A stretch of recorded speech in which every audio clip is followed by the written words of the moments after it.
Naruto is a ninja who excels in combat, but let's be honest, he can be kind of annoying.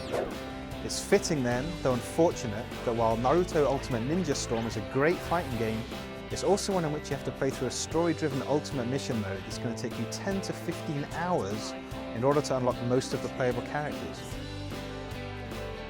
The first thing you'll probably want to do in Ultimate Ninja Storm is pick a favourite character and dive right into combat with them. You can't play the game until you've spent 10 minutes installing a massive 4 gigs of data onto your console though. Once that's done, the free battle mode lets you choose who you want to fight as and against, where you want the fight to take place, and gets the action underway with a minimum of fuss. Let's fight. The controls in Ultimate Ninja Storm are simple enough that they don't take long to figure out, and they're also the same for every character. The face buttons are used for jumps, projectiles, melee attacks, and chakra charging. The shoulder buttons are used to block and to call in support characters. The D-pad has 4 different items mapped to it, and the left analog stick is used for movement.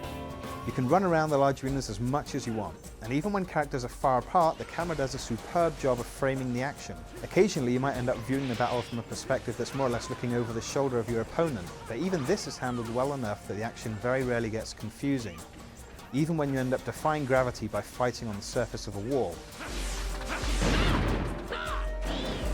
Since there's only one button used for melee attacks, that's your go-to anytime you're close enough to land a punch. There are plenty of lengthy and satisfying combos that can be performed using very little else. But getting a combo started doesn't necessarily mean that you'll get to finish it. That's because blocking is relatively easy, though not to the point that you can simply hold down a shoulder button and never worry about getting hit. Once your guard is up, you can hold it in place for a good amount of time, but this doesn't really do you a lot of good. Your opponent's going to be charging up his storm gauge and becoming more powerful every time he lands a blow, and ultimately your guard's going to fail, and because you are hiding behind it for so long, you'll be dazed for a few seconds when it breaks.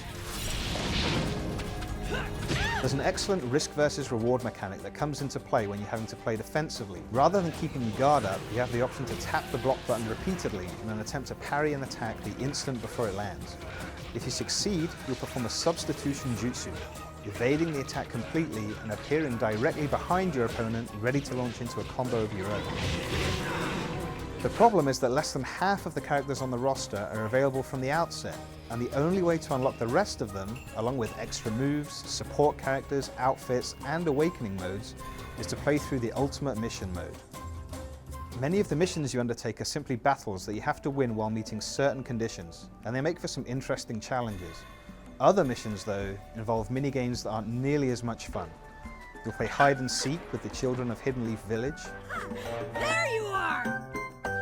You'll race through forests and vertically up the trunks of huge trees, and you'll just wonder why you can't unlock the rest of the roster any other way. Worse still, wandering around Hidden Leaf Village between missions to find new missions and to collect the items and currency necessary to unlock new battle features stops being fun after about 30 minutes when you've seen just about everything. Hidden Leaf Village looks great, but nothing interesting ever happens there. There are shops to visit, and there are characters with 1 or 2 lines of dialogue each to interact with, but until you're near the end of the story missions, there's very little to test your skills there. Even the secret scrolls that you collect and subsequently spend on unlocking support characters are clearly marked on the map and impossible to miss, so picking them up feels more like a chore than a challenge. The controls you use while in Hidden Leaf are similar to those in combat, but here you use them in much more mundane ways. The only time you'll need to use your chakra, for example, is to open locked doors, and the only targets you'll be punching or throwing shuriken at are inanimate objects that all contain money or scrolls. There are only a handful of them, but the best parts of Ultimate Mission Mode are definitely the boss battles that pit you against giant characters like Gamabunta and Gaara. Beating these missions requires a combination of the skills you've learned in regular combat, as well as some rapid button pressing reflexes for cinematic events during which command prompts appear on screen. These encounters aren't only the most spectacular looking features of the game, but they're also a lot of fun, and since they're generally bookended by cutscenes, they're some of the only times that the story is delivered via something other than a scroll of text. As a game that does a great job of looking, sounding, and feeling like the source material, Ultimate Ninja Storm's biggest problem as a fighting game is simply that it isn't just a fighting game.